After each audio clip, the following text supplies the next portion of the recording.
Good morning बच्चों। आज हम लोग सामाजिक विज्ञान के अंतर्गत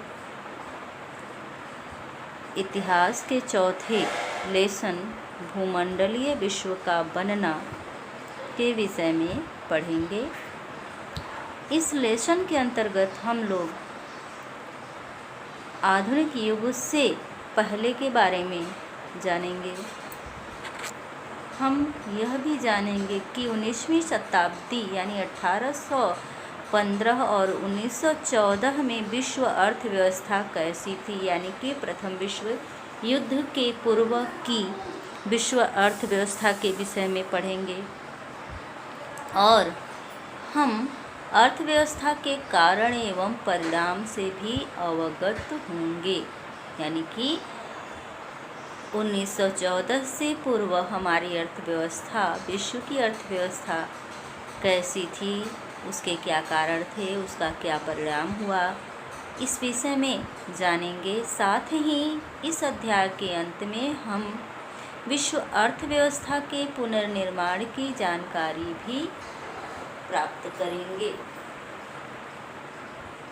तो बच्चों, जैसा कि हमारे लेसन का टॉपिक है, हमारे चैप्टर का टॉपिक है भूमंडलीय विश्व का बनना। भू मतलब पृथ्वी, मंडल यानी एक कमीशन की तरह पृथ्वी कैसे बनी, विश्व का बनना, पूरा विश्व भूमंडलीय आधार पर किस प्रकार संगठित हुआ, किस प्रकार पूरे विश्व में एक दूसरे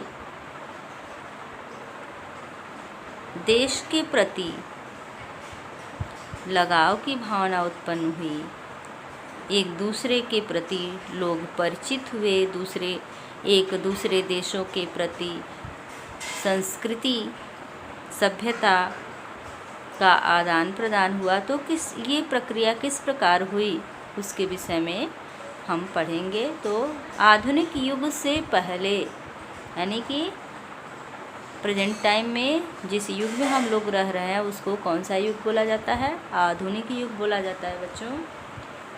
काल के हिसाब से, समय के हिसाब से इतिहास को 3 कालों में बांटा गया है, प्राचीन काल, मध्यकाल और आधुनिक काल। तो इस समय क्या चल रहा है? आधुनिक काल चल रहा है।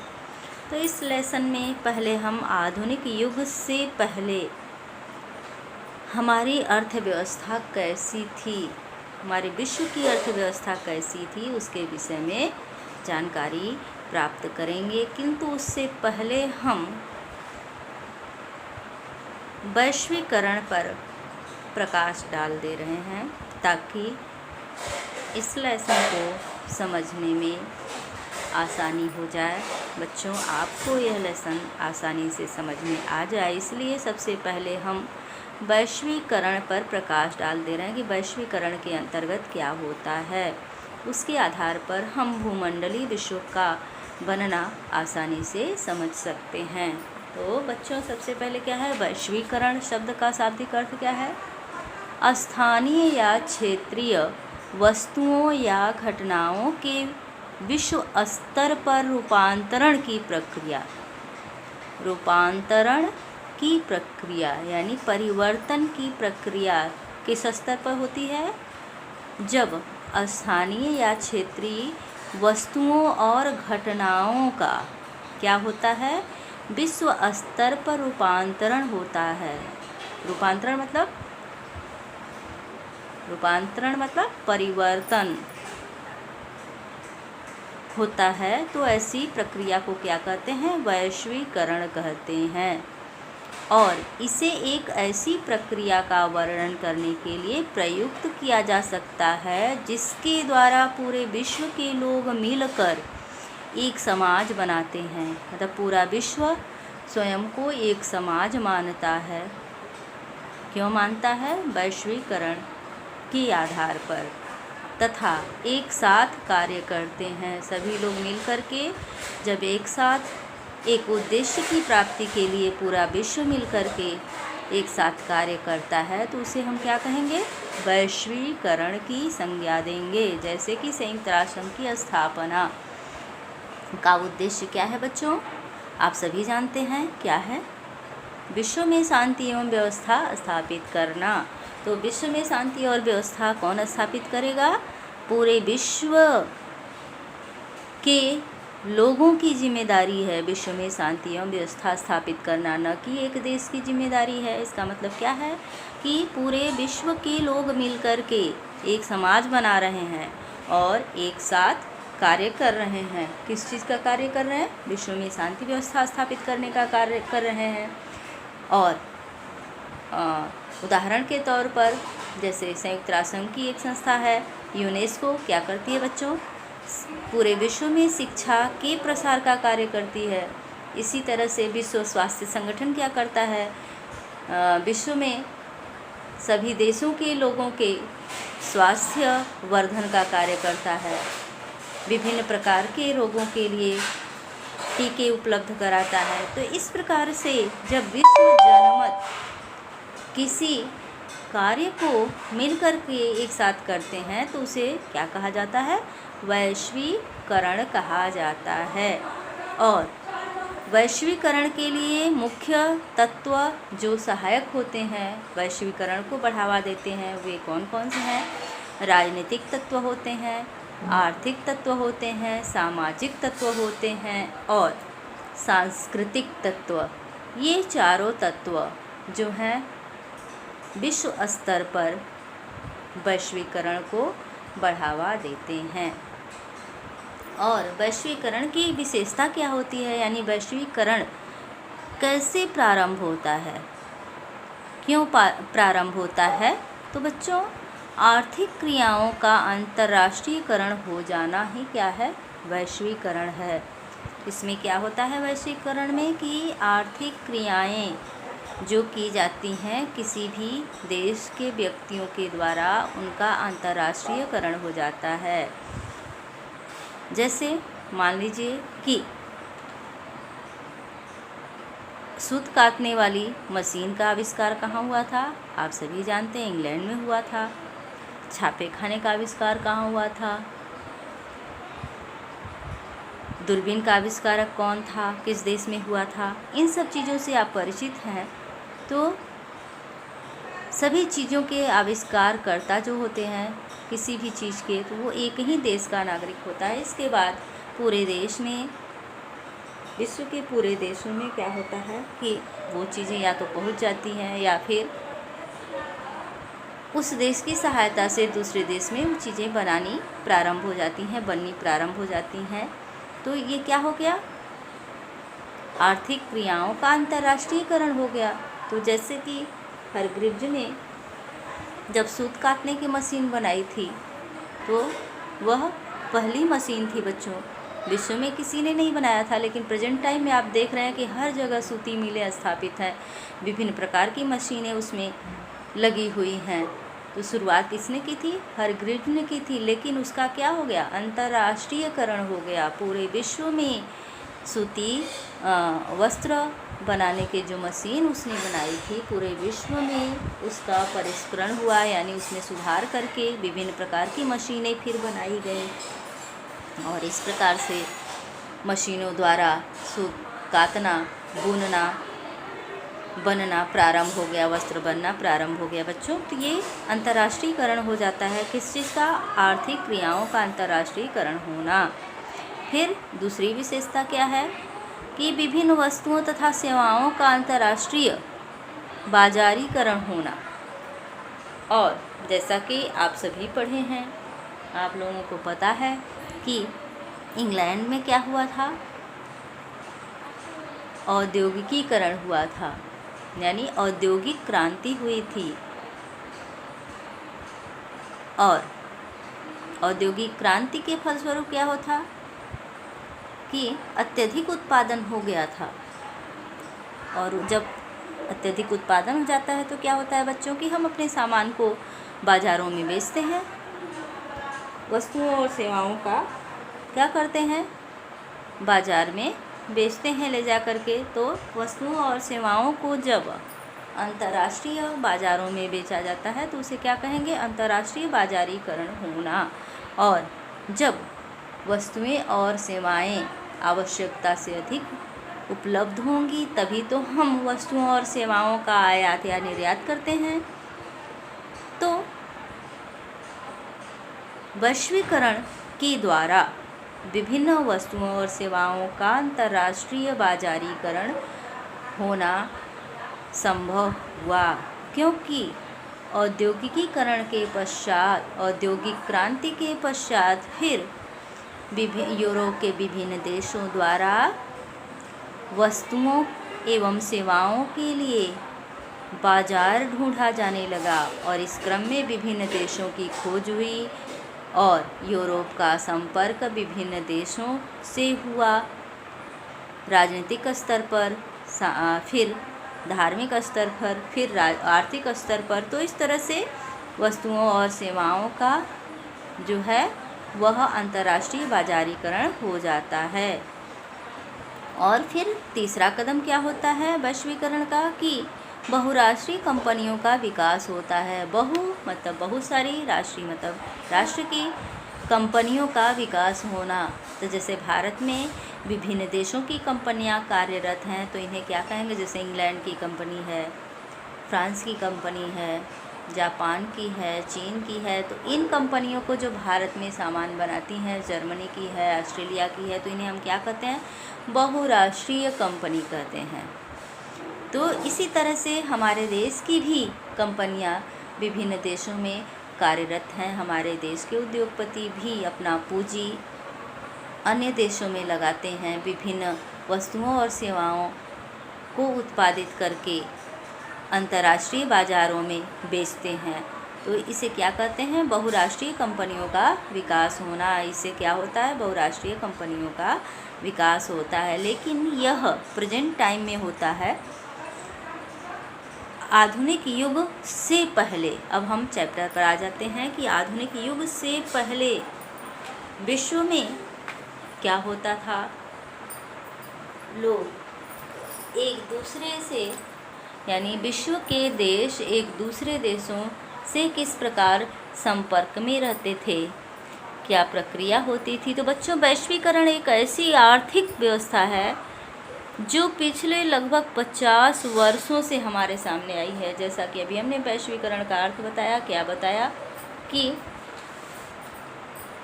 क्षेत्रीय वस्तुओं एवं घटनाओं का अंतर्राष्ट्रीयकरण हो जाता है और विश्व के लोग मिलकर के जब कार्य करते हैं तो उसे वैश्वीकरण कहा जाता है। तो यह जो प्रक्रिया है वह बहुत पुरानी नहीं है, मात्र 50 वर्षों पहले हमारे सामने आई।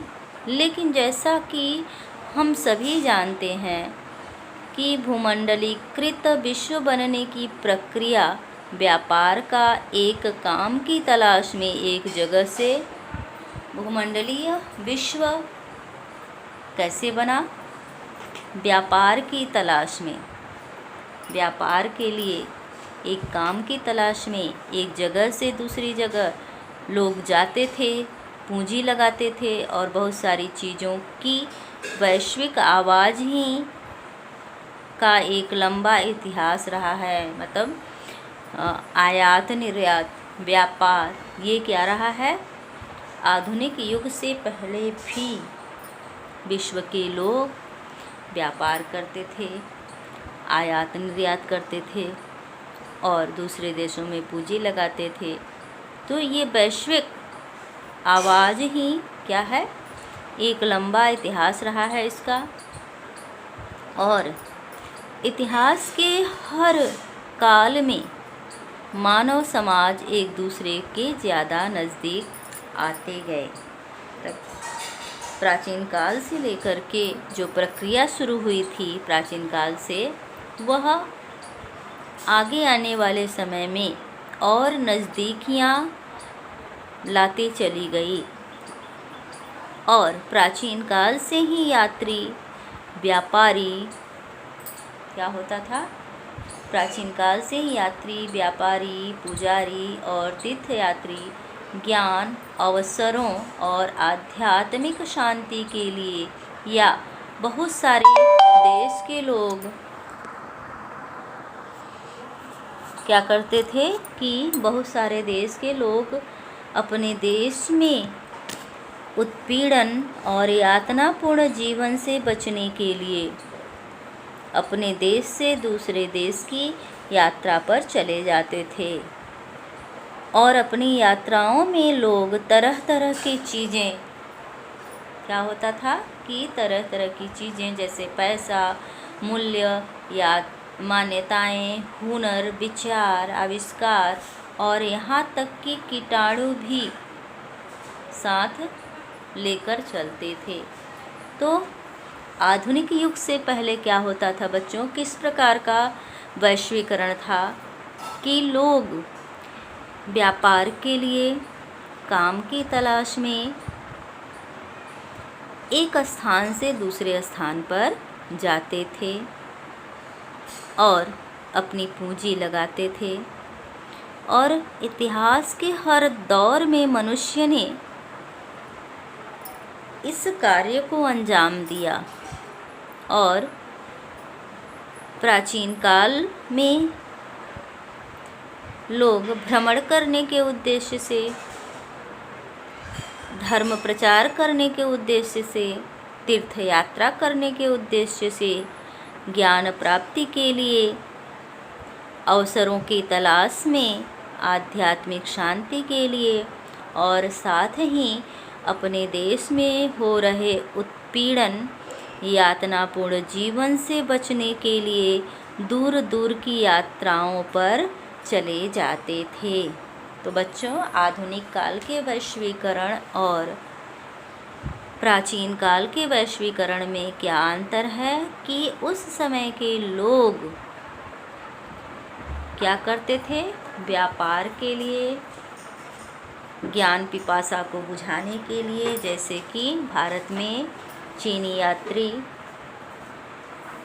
तिब्बती यात्री, यूरोपीय यात्री क्यों आए थे, ज्ञान पिपासा को बुझाने के लिए, भारत भ्रमण के लिए, यूनानी यात्री या राजदूत। तो ये लोग समय समय पर जो आते थे तो किस लिए आते थे, कोई घूमने के लिए आता था, तो कोई बौद्ध धर्म में दीक्षित होने के लिए आता था, यानी अपने ज्ञान पिपासा को बुझाने के लिए आता था, कोई अपने धर्म का प्रचार करने के लिए आता था, तो कोई जो कि अन्य देशों में जहाँ वो रहते थे यातनापूर्ण जीवन से उब चुके थे, तो वे, जैसा कि कुषाणों के विषय में हम लोग पढ़ चुके हैं, ये 3 शाखाओं में विभाजित हो गए थे और आपसी लड़ाई के पश्चात 3 शाखाओं में विभाजित हुए, जिसमें से कि एक शाखा भारत की ओर बढ़ी और भारत में आकर के कुषाण वंश का नींव डाला। तो इस प्रकार से कुछ लोग अपने देश में हो रहे आंतरिक हलचलों के कारण दूसरे देश में चले जाते थे और अपने साथ क्या ले जाते थे बच्चों, पैसा ले जाते थे, अपनी मूल्य मान्यताएं यानी रीति रिवाज परंपराएं ले जाते थे, हुनर यानी कला को ले जाते थे, अपने विचार को ले जाते थे, अपने आविष्कार को ले जाते थे और साथ ही इनके साथ विभिन्न बीमारियों के कीटाणु भी एक देश से दूसरे देश में आसानी से पहुंच जाते थे। तो ये कब की स्थिति थी, आधुनिक युग के पहले की वैश्वीकरण की तस्वीर है, उभरती है जो हमारे निगाहों के सामने कि लोग आ रहे हैं, जा रहे हैं और साथ में क्या ले जा रहे हैं, अपने विचार, अपनी भावनाएं, अपनी रीति रिवाज परंपराएं, सब कुछ अपने साथ लेकर के लोग चलते हैं। तो इस चित्र में समुद्री मार्ग पर व्यावसायिक जहाज़ों की आवाजाही को दर्शाया गया है। आप देख सकते हैं बच्चों, ये चित्र है, समुद्री जहाज़ खड़ा है और इससे क्या स्पष्ट होता है कि लोग समुद्री मार्ग द्वारा एक स्थान से दूसरे स्थान पर आते जाते थे। और साथ ही इधर क्या बना हुआ, इस चित्र में एक महिला व्यापारी से बड़ी मात्रा में क्या ले रही है, आलू खरीद रही है। तो विभिन्न लोग क्या करते थे, एक दूसरे के सामानों को खरीदते भी थे। तो बच्चों, बीमारी फैलाने वाले, जैसा कि अभी हमने बताया कि साथ ही ये बीमारियों के कीटाणु लेकर भी चलते थे। तो बीमारी फैलाने वाले कीटाणुओं का इतिहास भी 7वीं सदी तक ढूंढा जा सकता है और 13वीं सदी के बाद तो इनके प्रसार को निश्चित रूप से देखा जा सकता है। मतलब 7वीं सदी से ये क्या हुआ, वैश्वीकरण प्रारंभ हुआ और 13वीं शताब्दी में एकदम स्पष्ट वैश्वीकरण का रूप दिखाई देने लगा। वैश्वीकरण ज़्यादातर किस मार्ग द्वारा हुआ? रेशम मार्ग द्वारा। अब रेशम मार्ग किसे कहते हैं? रेशम मार्ग या सिल्क रूट, यह जो मार्ग था यह दुनिया को जोड़ने वाला बहुत ही महत्वपूर्ण मार्ग था। कौन सा मार्ग? रेशम मार्ग या सिल्क रूट से जुड़ती दुनिया। जैसा कि टॉपिक से ही स्पष्ट हो जा रहा है कि इससे, इस रूट से, इस मार्ग से दुनिया जुड़ गई। और बच्चों, आधुनिक काल से पहले के युग के दूर दूर स्थित भागों के बीच व्यापारिक और सांस्कृतिक संपर्कों का सबसे जीवंत उदाहरण कौन सा मार्ग है? सिल्क मार्ग है। जमीन या समुद्र से होकर गुजरने वाले ये रास्ते एशिया को यूरोप और उत्तरी अफ्रीका से भी जोड़ते थे। सिल्क मार्ग किसे कहा जाता था? जिस मार्ग द्वारा अधिक सिल्क का आयात निर्यात होता था उसे सिल्क मार्ग कहा जाता था, सिल्क रूट कहा जाता था। और यह मार्ग क्या करता था कि दूर दूर स्थित भागों के बीच व्यापारिक और सांस्कृतिक संपर्कों का सबसे जीवंत उदाहरण प्रस्तुत करता था। यानी कि विश्व के दूर दराज के देशों को आपसी व्यापारिक और सांस्कृतिक संपर्क करने में यह मार्ग बहुत ही सहायक सिद्ध हुआ। यह मार्ग जमीन या समुद्र से होकर गुजरने वाले ये रास्ते, ये मार्ग एशिया को यूरोप और उत्तरी अफ्रीका से भी जोड़ते थे। यानी सिल्क रूट किसको किसको जोड़ता था? एशिया को यूरोप और अफ्रीका से जोड़ता था। इसी रास्ते से चीनी पटरी जाती थी और इसी रास्ते से भारत और दक्षिण पूर्व एशिया के कपड़े, मसाले दुनिया के दूसरे भागों में पहुंचते थे। बच्चों, जैसा कि हम सभी जानते हैं कि यूरोपीय व्यापारी भारत में क्यों आए थे? व्यापार करने के लिए आए थे। सबसे पहले उन्होंने मसाले का ही व्यापार किया था। तो ये व्यापारी मसाले कहाँ से लेके जाते थे? इसी मार्ग द्वारा, यानी रेशम मार्ग द्वारा, सिल्क रूट द्वारा। कहाँ कहाँ जाता था माल? भारत व दक्षिण पूर्व एशिया के कपड़े व मसाले दुनिया के दूसरे भागों में पहुँचते थे। वापसी में सोना, चांदी जैसी कीमती धातुएं यूरोप से इसी रास्ते एशिया में आती थी। यानी कि जो माल एशिया से जाता था उसके बदले में यूरोप के लोग क्या देते थे? सोना या चांदी के सिक्के देते थे। यानी कि वस्तुओं के दाम सोने और चांदी के सिक्कों के रूप में चुकाया जाता था। तो इस प्रकार सोना और चांदी भी इसी मार्ग से एशिया के देशों में आता था।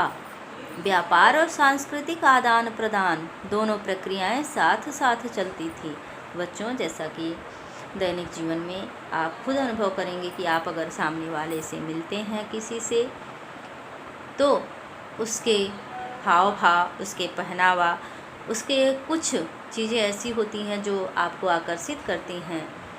तो आप भी जो चीज़ें अच्छी लगती हैं उसका नकल करने की कोशिश करते हैं। उसी तरह से सामने वाला व्यक्ति भी जिससे हम बार बार मिलते हैं, अगर हमारे अंदर उसको कुछ अच्छा दिखाई पड़ता है तो उसका वह नकल अवश्य करता है।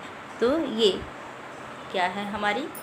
ये हमारी आंतरिक भावनाएं होती हैं जो एक दूसरे के प्रति आकर्षित होती हैं। तो इस प्रकार से जब व्यापारी और विश्व के एक दूसरे के देशों के लोग एक दूसरे से परस्पर मिलने जुलने लगे तो क्या हुआ कि व्यापार और सांस्कृतिक आदान प्रदान, तब वस्तुओं के लेन देन के साथ साथ सांस्कृतिक आदान प्रदान की प्रक्रिया भी आरंभ हो गई। सांस्कृतिक आदान प्रदान में क्या आता है? रीति रिवाज, परंपराएं, पहनावा, खान पान, ये सब चीज़ें आती हैं बच्चों। तो इनका भी आदान प्रदान शुरू हो गया। और ईसाई मिशनरी, मुस्लिम धर्मोपदेशक, भारत में उपजा बौद्ध धर्म भी इसी रास्ते से दुनिया में फैले। तो क्या हुआ? ईसाई मिशनरियाँ, मुस्लिम धर्मोपदेशक भारत में उपजा बौद्ध धर्म इसी मार्ग से यूरोप और मध्य एशिया के विभिन्न देशों, अफ्रीकी देशों में फैला। और भारत में भी यानी एशियाई देशों में भी ईसाई मिशनरियाँ आईं और ईसाई धर्म का प्रचार प्रसार की। इसी प्रकार से मुस्लिम धर्मोपदेशक एशिया के अतिरिक्त यूरोप, अफ्रीका, ऑस्ट्रेलिया अन्य महाद्वीपों में गए और उन्होंने अपने धर्म का प्रचार प्रसार किया। इसी तरह से भोजन की यात्रा भी केवल, अभी तक हमने क्या पढ़ा? व्यापारिक आदान प्रदान, वस्तुओं के लेन देन के विषय में पढ़ा कि वस्तुओं के लेन देन जो होते थे वह सिल्क रूट द्वारा होता था। और उसके साथ साथ वस्तुओं के लेन देन के साथ साथ क्या हुआ? सांस्कृतिक आदान प्रदान भी शुरू हो गया।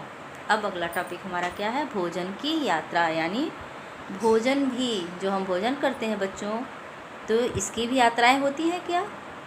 हाँ बच्चों, अवश्य होती हैं। भोजन की यात्राएं भी होती हैं। किस रूप में होती हैं?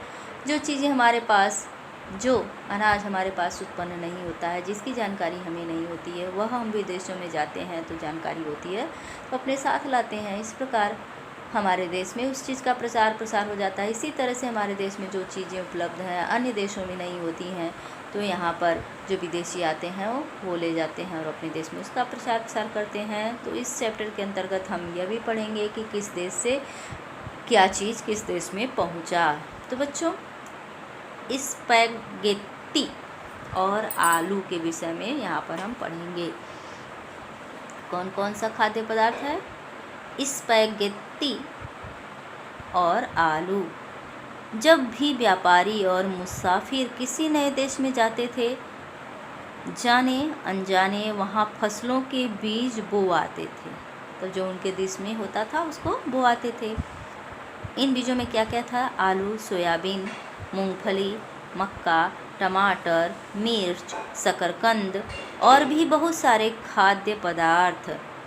लगभग 500 वर्ष पहले क्या हुआ कि लगभग 500 वर्ष पहले हमारे पूर्वजों के पास आए।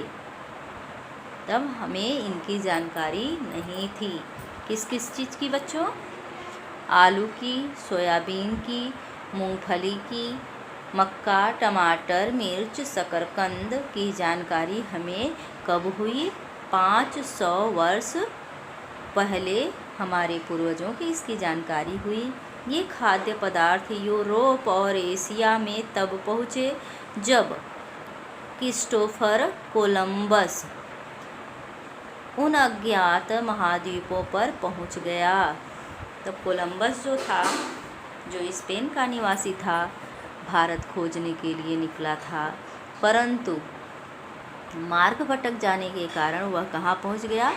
अमेरिका पहुँच गया था बच्चों। जैसा कि आप सभी जानते हैं 1492 ईस्वी में उसने गलती से एक अज्ञात महाद्वीप की खोज की, जिसे अमेरिका महाद्वीप के नाम से जाना जाता है। तो यूरोप और एशिया में तब पहुँचे जब क्रिस्टोफर कोलंबस ने अज्ञात महाद्वीप की खोज की, जिसे बाद में क्या कहा गया?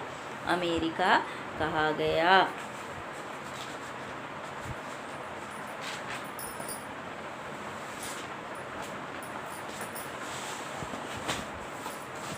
तो बच्चों, नूडल्स अमेरिका से क्या क्या आया? एशिया, पश्चिम एशिया में सोयाबीन, जैसा कि अभी आपने पढ़ा कि 5000 वर्ष पहले हमें किन किन फसलों की जानकारी हुई, किन किन खाद्यान्न पदार्थों की जानकारी हुई? आलू, सोयाबीन, मूंगफली, मक्का, टमाटर, मिर्च, शकरकंद। ये कहाँ से आया? यूरोप और एशिया में अमेरिका महाद्वीप से।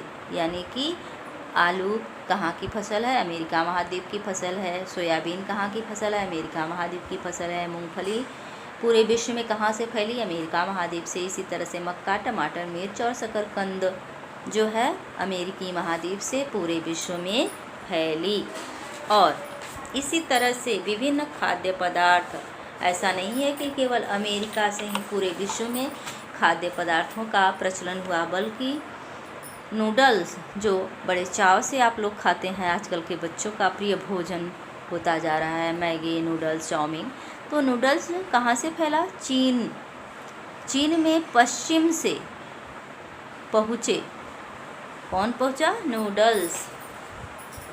आजकल नूडल्स को चीनी खाद्य पदार्थ माना जाता है।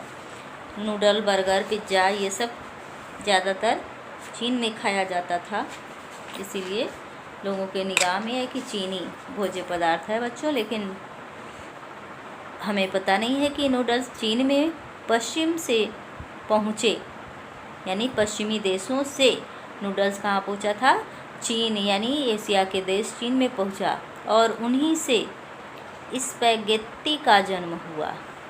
जो स्पैगेटी नामक खाद्य पदार्थ है, उसका जन्मदाता क्या है? नूडल्स है, यानी नूडल्स का रूपांतरित रूप ही स्पैगेटी है। साधारण से आलू का इस्तेमाल करने पर यूरोप के गरीबों की ज़िंदगी आमूल रूप से बदल गई थी। जब तक आलू की जानकारी नहीं थी, वहाँ पर भुखमरी की स्थिति होती थी। कहाँ पर? यूरोप में। और जैसे ही आलू की जानकारी हुई, यूरोप में लोगों की ज़िंदगी में आमूल परिवर्तन आ गया बच्चों। उनका भोजन बेहतर हो गया और उनकी औसत उम्र बढ़ने लगी थी। आप सोच सकते हैं, कल्पना कर सकते हैं कि आलू की फसल भी ज़िंदगी को बदल सकती है। तो हाँ बच्चों, वास्तव में यही हुआ था कि यूरोप में लोगों की ज़िंदगी बदल गई, उनका भोजन बेहतर हो गया और उनकी उम्र भी बढ़ने लगी। 1840 के दशक के मध्य में आयरलैंड में किसी बीमारी की वजह से आलू की फसल खराब हो गई, तो लाखों लोग भुखमरी के कारण मौत के मुंह में चले गए। यानी कि उनका मुख्य भोज्य पदार्थ क्या था? आलू था। किस देश का? आयरलैंड का। और जब आलू की फसल बर्बाद हुई तो वहाँ के लोग भुखमरी के शिकार के कारण अधिक संख्या में मृत्यु को प्राप्त हो गए। अगला टॉपिक हमारा क्या है? विजय, बीमारी और व्यापार। तो 16वीं सदी में जब यूरोपीय जहाजियों ने एशिया तक का समुद्री रास्ता ढूंढ लिया, और किस लिए ढूंढा था? व्यापार करने के उद्देश्य से। तो वे पश्चिमी सागर को पार करते हुए अमेरिका तक जा पहुँचे, तो पूर्वी आधुनिक विश्व बहुत छोटा सा दिखाई देने लगा। तो जब ये कहाँ पहुँच गए? अमेरिका पहुँच गए, तो इनको आधुनिक विश्व बहुत छोटा दिखाई देने लगा, जो कि पूर्व में बसा हुआ था। तो अपनी खोज से पहले लाखों वर्ष तक अमेरिका का दुनिया से कोई संपर्क नहीं था। अब 1492 ईस्वी के पूर्व अमेरिकी महाद्वीप का संपर्क दुनिया के अन्य देशों के साथ नहीं था बच्चों। और 16वीं सदी में उसकी विशाल भूमि और बेहिसाब फसलें व 17वीं सदी के आते आते पूरे यूरोप में दक्षिणी अमेरिका की धन संपदा के बारे में तरह तरह के किस्से बनने लगे। तब 16वीं सदी में जैसे ही अमेरिका की खोज किसने की? कोलंबस ने की, कि उसके साथ ही दक्षिणी अफ्रीका की धन संपत्ति, उसकी विभिन्न प्रकार की फसलों के विषय में पूरे विश्व में तरह तरह की बातें होने लगी। और फिर क्या हुआ बच्चों कि 16वीं सदी के मध्य तक आते आते पुर्तगाली और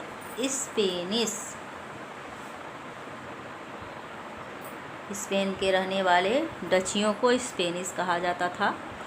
तो ये स्पेनिश या डच कहाँ के रहने वाले थे? स्पेन देश के।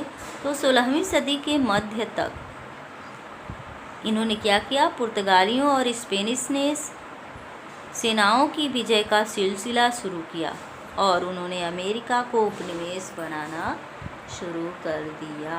कब किया बच्चों? 16वीं सदी के मध्य में, क्योंकि 15वीं सदी में अमेरिका की खोज हुई और 16वीं सदी के मध्य में अमेरिका को उपनिवेश बनाने में पुर्तगाल और स्पेन लग गया और यूरोपीय सेना केवल अपनी ताकत के दम पर ही नहीं जीतती थी। यह हथियार तो चेचक जैसे कीटाणु थे जो स्पेनिश सैनिकों और अफसरों के साथ वहां पहुंचे थे। तो बच्चों, जैसा कि शुरू में हमने बताया था कि लोगों के साथ विभिन्न महामारियों के कीटाणु भी यात्राएं करते थे, सफ़र करते थे।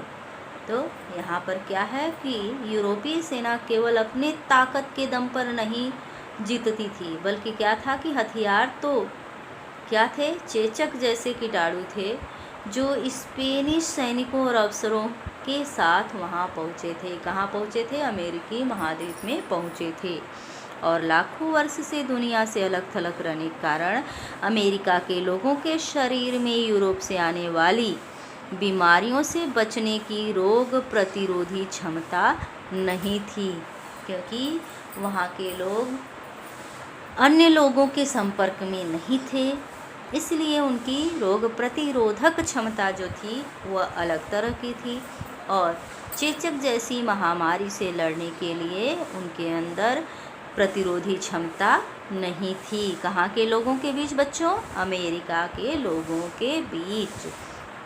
इससे पूरे के पूरे समुदायों को खत्म कर डाला। किसने?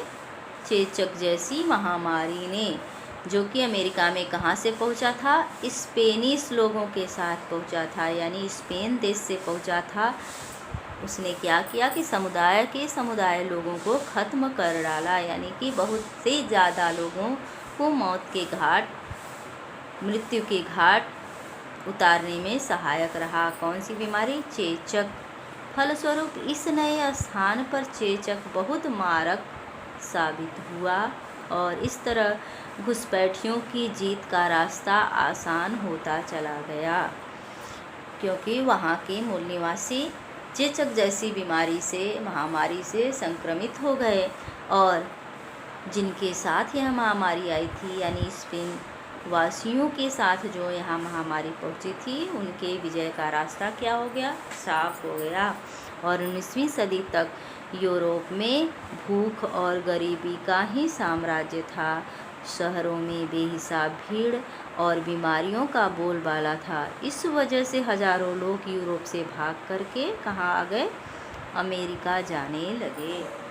तो बच्चों, इस प्रकार से अमेरिका में पहले पुर्तगालियों और स्पेन के लोग व्यापार करने के उद्देश्य से गए और साथ ही अपने चेचक नामक संक्रमण को लेकर के गए, जिससे कि वहाँ के लोग संक्रमित हो गए। और इसके पश्चात क्या हुआ कि अमेरिका की बहुसंख्यक आबादी चेचक के चपेट में आ गई और फिर 19वीं सदी आते आते भूख और गरीबी से त्रस्त यूरोप महाद्वीप के बहुत सारे लोग अमेरिका में जाकर के बसने लगे। और फिर अगला टॉपिक हमारा क्या है? विश्व अर्थव्यवस्था का उदय। तो अमेरिका में जाकर के बसने के पश्चात क्या हुआ कि 18वीं सदी के आखिरी दशकों में ब्रिटेन की जनसंख्या काफ़ी तेज़ी से बढ़ने लगी और देश में भोजन की मांग भी बढ़ी। अब जनसंख्या बढ़ेगी तो भोजन चाहिए ही चाहिए, लोगों को खाने के लिए भोजन चाहिए कि नहीं चाहिए? तो भोजन चाहिए, इसलिए क्या हुई? भोजन की मांग बढ़ने लगी और जैसे जैसे शहर फैले और उद्योग बढ़ने लगे, कृषि उत्पाद जो है उनकी मांग भी बढ़ने लगी और बड़े भूस्वामियों के दबाव में सरकार ने मक्का के आयात पर प्रतिबंध लगा दिया। क्या किया कि किसान, वहाँ के किसान क्या कर रहे थे कि मक्का जो है वह पर्याप्त मात्रा में हमारे पास उपलब्ध है, तो इसलिए इनका आयात न किया जाए और सरकार किसानों के दबाव में आकर के मक्का के आयात पर क्या कर दी, रोक लगा दी। जिन कानूनों के साथ सरकार ने यह पाबंदी लगाई थी, कार्न लॉ कहते हैं इसे, तो कार्न लॉ के तहत जो पाबंदी लगाई थी क्या कहा जाता है, अभी बताएं। कार्न लॉ कहा जाता था।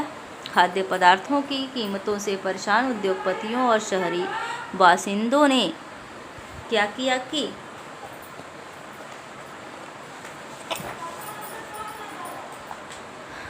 मजबूर कर दिया किसको, सरकार को, कि वो कार्न लॉ को फौरन समाप्त कर दें। कौन कौन, उद्योगपतियों और शहरी बासिंदों ने सरकार से फिर अपील किया कि कार्न लॉ को वापस करे। और कार्न लॉ के निरस्त हो जाने के बाद बहुत कम कीमत पर खाद्य पदार्थों का आयात किया जाने लगा और आयातित खाद्य पदार्थों की लागत ब्रिटेन में पैदा होने वाले खाद्य पदार्थों से भी कम थी।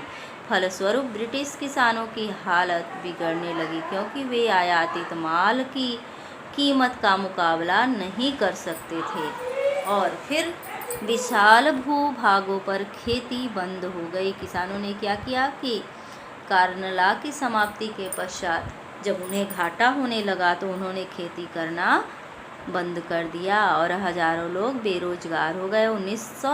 1890 तक एक वैश्विक श्रम विस्थापन, रुझान, पूंजी प्रवाह, कृषि अर्थव्यवस्था सामने आ चुकी थी। कब तक, 1890 तक। और इस घटना के साथ ही क्या हुआ कि श्रम विस्थापन यानी श्रमिकों का एक स्थान से दूसरे स्थान पर जाने का रुझान, पूंजी का प्रवाह, पारिस्थितिकी और तकनीक में गहरे बदलाव आ गए। अब भोजन किसी आसपास के गांव या कस्बे से नहीं बल्कि हजारों मील दूर से आने लगा था। खाद्य पदार्थों को एक जगह से दूसरी जगह पहुंचाने के लिए रेलवे का इस्तेमाल किया गया था।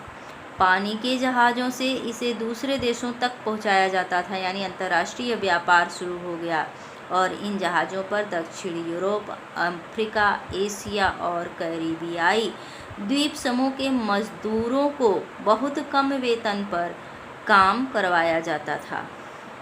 यहाँ पंजाब में ब्रिटिश सरकार ने अर्ध रेगिस्तानी प्रति ज़मीनों को उपज बनाने के लिए नहरों का जाल बिछा दिया ताकि निर्यात के लिए गेहूं को ला करके गेहूं की एवं कपास की खेती की जा सके। इन सिंचाई वाले क्षेत्रों में लोगों को ला करके बसाया गया। उनकी बस्तियों को कैनाल बस्ती कहा जाता था और खेती के लिए ज़मीन को साफ कर दिया जाता था। तो बच्चों, इस प्रकार से ब्रिटिश सरकार ने, जो कि 16वीं शताब्दी में जनसंख्या बढ़ने के कारण 16वीं शताब्दी के मध्य ब्रिटेन की जो जनसंख्या में वृद्धि हुई, उसके पश्चात ब्रिटेन के लोगों का पलायन शुरू हो गया और वहाँ पर एक नई अर्थव्यवस्था पनपी जिसका प्रभाव लगभग पूरे विश्व पर पड़ा, क्योंकि वहाँ के लोग दूसरे देशों में जाकर के बसने लगे, व्यापार करने लगे और यहीं व्यापार और बसने की प्रक्रिया ने उपनिवेशवाद को जन्म दिया। और फिर अगला टॉपिक हमारा है तकनीक की भूमिका। इसमें तकनीकी की क्या भूमिका रही बच्चों? तो रेलवे, भाप के जहाज़ यानी वाष्प इंजन, टेलीग्राफ, ये सब तकनीकी बदलाव बहुत महत्वपूर्ण थे जो आविष्कार हुए। उन्होंने मनुष्य के जीवन में महत्वपूर्ण परिवर्तन किया। उनके बिना 19वीं सदी में आए बदलाव की कल्पना भी नहीं की जा सकती है। पानी के जहाज़ों में रेफ्रिजरेशन की तकनीकी स्थापित कर दी गई, जिससे जल्दी खराब होने वाली चीज़ें जैसे कि मांस को लंबी यात्राओं पर ले जाया जा सकता था। यानी कि जैसे फ्रिज में आप कोई सामान रखती हैं तो क्या होता है कि रेफ्रिजरेशन के कारण वह ख़राब नहीं होता है। ठीक उसी प्रकार से समुद्री जहाज़ों में भी रेफ्रिजरेशन की व्यवस्था कर दी गई ताकि मांस क्या होता है बच्चों कि बहुत जल्दी ख़राब हो जाता है, तो वह विदेशों में निर्यात किया जाने लगा क्योंकि अब वह ख़राब नहीं होता था। और इससे समुद्री यात्रा में आने वाला खर्च भी कम हो गया, जिससे मांस के दाम गिर गए और यूरोप के गरीबों को अब विविधतापूर्वक भोजन मिलने लगा, जो कि मुख्य रूप से क्या खाते थे, आलू खाते थे, मक्का खाते थे। अब उन्हें क्या मिलने लगा, मांस आसानी से उपलब्ध होने लगा। और यह किसके कारण हुआ, जहाज़ों के कारण। जो पानी के जहाज़ बने उनसे व्यापार होने लगा और भाप के इंजन के द्वारा रेल इंजन का जो आविष्कार हुआ, जो ट्रेन चली उसके माध्यम से, रेलवे के विकास के माध्यम से, विभिन्न प्रकार की तकनीकी जो सामने आई, उससे मनुष्य के जीवन में काफ़ी परिवर्तन आया, वैश्विक स्तर पर काफ़ी परिवर्तन आया। अगला टॉपिक है हमारा 19वीं सदी के आखिरी में उपनिवेशवाद, जिस पर हम अगले वीडियो में प्रकाश डालेंगे। धन्यवाद।